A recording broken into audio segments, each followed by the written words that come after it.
नमस्कार, मी सुशील कुलकर्णी. आपण पाहता अॅनालायझर. लातूर भारतीय जनता पक्षासमोरच्या अडचणी आता वाढू लागल्या आहेत. त्यांचे आमदार एकतर उघड पडतायत किंवा त्यांच्या अडचणीमध्ये वाढ होते आहे. ते कायद्याच्या कचाट्यामध्ये सापडतायत आणि राजकीय दृष्ट्या त्यांच्या भूमिका स्पष्टपणे समोर येत आहेत. दोन घटना महत्वाच्या आहेत. त्यातली पहिली मला महत्वाची वाटते ती मुंबई उच्च न्यायालयाच्या औरंगाबाद खंडपीठानं भारतीय जनता पक्षाच्या विधान परिषद सदस्यांसंदर्भात दिलेली ऑर्डर किंवा दिलेला निकाल. औरंगाबाद खंडपीठाकडून एक नोटीस काढण्यात आलेली आहे अमल सक्तवसुली संचालनालयाला म्हणजे ईडीला, आणि त्यांनी सांगितलंय की तुमच्याकडं आलेल्या तक्रारीबाबत तुम्ही काय केलंय ते कृपया न्यायालयाला कळवा. एक महत्वाची बाब अशी आहे की विनायक श्रीपती कराड नावाचे एक व्यक्ती आहेत जे शेतकरी आहेत आणि ते सातत्यानं ईडीकडं एक तक्रार करत आहेत.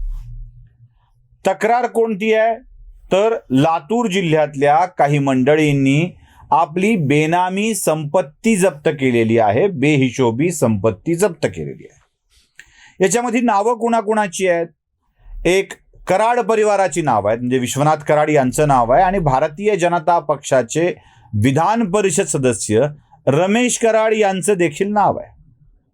ते म्हणतायत की यांच्या संपत्तीची चौकशी करणं आवश्यक आहे. ईडीकडे वारंवार तक्रार करूनही ईडी यात दखल देत नाही, याची चौकशी करत नाही. म्हणून शेवटी या विनायक काकडे यांनी उच्च न्यायालयाचा दरवाजा ठोठाविण्याचा निर्णय घेतला आणि उच्च न्यायालयानं ईडीला नोटीस काढलेली आहे. यात दोन विषय खूप महत्वाचे आहेत. म्हणजे यात रमेश कराडांची अडचण तर वाढणारच आहे, पण त्यांच्या मंत्रिमंडळातल्या प्रवेशावर देखील प्रश्नचिन्ह लागणार आहे. खरं तर देवेंद्र फडणवीस उपमुख्यमंत्री असलेल्या आणि शिंदे मुख्यमंत्री असलेल्या मंत्रिमंडळामध्ये ज्यांच्यावर वेगवेगळे आरोप आहेत त्यांनाच मंत्री करण्याचा सपाटा असल्यामुळं कदाचित रमेश कराडांचाही नंबर मंत्रिपदासाठी पुढच्या विस्तारात लागू शकतो. कारण जो दागी है वो अपने है असं धोरण कदाचित स्वीकारलेलं दिसत आहे. दोन महत्वाची प्रकरणं आहेत. मला तुम्हाला ती प्रकरणं सांगायचीच आहेत. लातूर जिल्ह्यामध्ये साई रोडवर एक मोठं कारागृह उभारण्यात आलं आहे आणि त्या कारागृहाचा गट नंबर आहे 158. या 158 गट नंबर मधल्या 45 गुंठे जमिनीवर कराड परिवारानं अतिक्रमण केलं असल्याचा आरोप विनायक श्रीपती कराड यांनी केलेला आहे. म्हणजे लातूर जिल्ह्यातली एक प्रॉपर्टी जिच्याबद्दल वाद आहे, तक्रार आहे, आणि दुसरी थेट औरंगाबाद मधली प्रॉपर्टी आहे. खुलताबाद तालुक्यातल्या खाडेपिंपळगाव या गावामधल्या गट नंबर 48 मधली वनविभागाच्या जमिनीवर यांनी अतिक्रमण केलंय असा देखील या विनायक कराड यांचा दावा आहे. देशभरामध्ये या परिवाराच्या नावानं प्रॉपर्टी आहे असा दावा देखील आपल्या याचिकेमध्ये हे विनायक कराड करतात. आता याची चौकशी करण्यात यावी अशी ती मागणी सातत्यानं ईडीकडे करतायत. आता ईडीची मर्यादा आहे का? ईडी भारतीय जनता पक्षाचे रमेश कराड असल्यामुळे चौकशी सोडतेय का? राष्ट्रवादीत गेलेले रमेश कराड कदाचित या चौकशीच्या घाबरून पुन्हा भाजपमध्ये आले का? त्यांना भाजपमध्ये आल्याची बक्षीस म्हणून आमदारकी बहाल केली गेली आहे का? आणि उद्या मंत्रिपदही बहाल केलं जाणार आहे का? लातूरमध्ये एक प्रकार सातत्यानं घडतो हे लक्षात ठेवलं पाहिजे. जेव्हा जेव्हा निलंगेकरांच्या काही मिळण्याची वेळ आली, निवडणूक आली, मंत्रिपद मिळण्याची वेळ आली, तेव्हा तेव्हा त्यांचं संपलेलं प्रकरण पुन्हा पुन्हा बाहेर काढण्यात आलं. तसं रमेश कराड यांना देखील आता मंत्रिपद मिळणार आहे दागी असल्यामुळं. म्हणजे आरोप झाला की मंत्रिपद, आरोप झाला की मंत्रिपद, असं नवीन सरकारचं धोरण आहे. जसं राठोडांना मंत्रिपद देऊन टाकलं, जसं कृषी विभागातल्या घोटाळ्याचा आरोप असूनही या कृषी मंत्री दादा भुसेंना मंत्रिपद देऊन टाकलं. अशा अनेकांना दागी असतानाही मंत्रिपद मिळतं आहे. अशापैकी आता रमेश कराडांचाही नंबर हे सरकार लावणार आहे का हा प्रश्न आमच्या मनामध्ये सहजपणे येऊन जातो. घटना दुसरी मला पण सांगायची. विधान भवनामध्ये लातूरचे अमित देशमुख यांची भाषणं क्वचितच व्हायरल होतात. मला माफ करा, मी नुसतं अमित देशमुख म्हणालो, अमित विलासराव देशमुख असं म्हटलं पाहिजे. बीच वाले नाम के सिवा इनकी कोई हैसियत है ही नहीं ऐसा लगता है, इसलिए पूरा नाम लेना पड़ता है, अमित विलासराव देशमुख. त्यांचं भाषण एक व्हायरल झालंय. ते भाषण देखील मला तुम्हाला ऐकवायचं आहे. ऐका.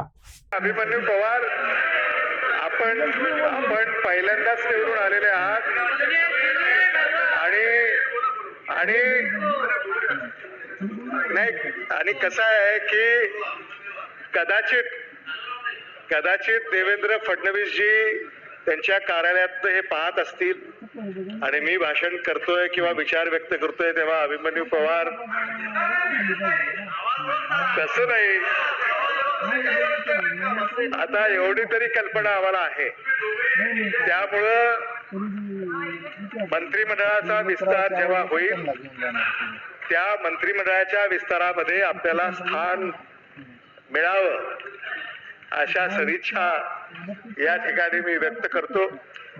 आता या भाषण ऐकल्यावरती तुम्हाला मध्येच एक घटना घडते बघा. तुम्ही त्यात कॅमेरा जातोय विधानसभेतले भाजपचे आमदार अभिमन्यू पवार यांच्यावरती, आणि तेव्हा अमित देशमुख पवारांच्या मंत्रिपदाचा उल्लेख करतात, तेव्हा पवारांची प्रतिक्रिया देखील आपल्याला बघायची आहे. ती एकदा पुन्हा बघून घ्या. मंत्रिमंडळाच्या विस्तारामध्ये आपल्याला स्थान मिळावं अशा सदिच्छा या ठिकाणी मी व्यक्त करतो. आता हे लक्षात घ्या की काँग्रेसचे अमित देशमुख भाजपचे पवार मंत्री व्हावेत म्हणून सदिच्छा व्यक्त करतात, शुभेच्छा देतात. एवढंच नाही तर माझं भाषण देवेंद्र फडणवीस ऐकत असतील त्यांनाही मी सांगतो असं म्हणतात, शिफारसही करतात.